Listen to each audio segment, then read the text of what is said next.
कृपया आपण व्यासपीठाकडे या. थकल्या हातांना आता तरतरी देणारा हा क्षण आहे. आपल्या घरी नातीचं येणं झालंय आणि या आनंदाच्या क्षणी आपण दोन्ही आजींची एक फुगडी घेणार आहोत.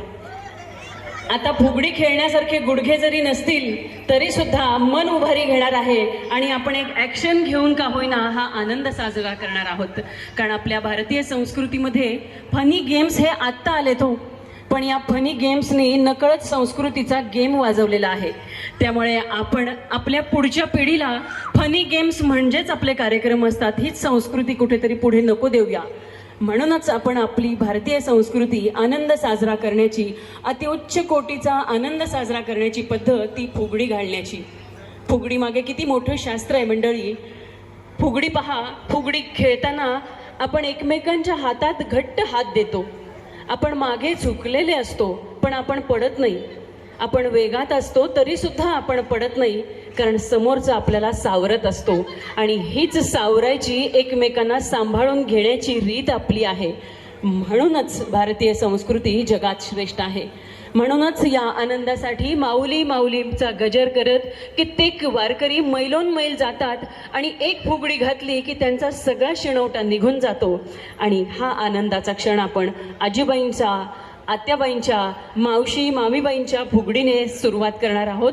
या शुभ आशीर्वादाने आजींना विनंती, आपण कृपया, मला अमोलदादांनी सांगितले एका आजींना फुगडी घालता येणार नाही पण तरी पण त्या घालणार आहेत.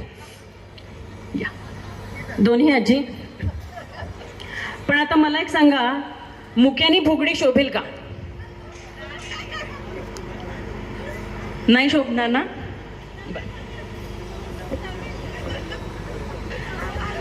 सुनबाईंच्या सूचनेनुसार आपण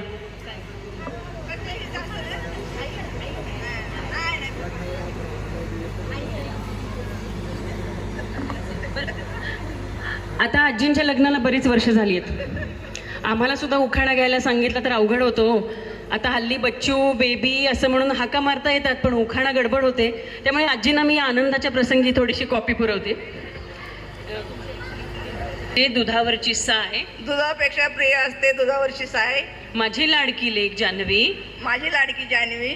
आता तुमच्या आव्हांचं नाव घ्या बरं. बाळासाहेबांचं नाव. हां, यांचं नाव घेऊन सांगते. बाळासाहेबांचं नाव घेऊन सांगते. माझी लाडकी जान्हवी सुद्धा झाली आहे माय. माझी लाडकी जान्हवी सुद्धा झाली आहे माय. लेकीची माय. लेकीची माय. बघा, धन्यवाद मंडळी. आता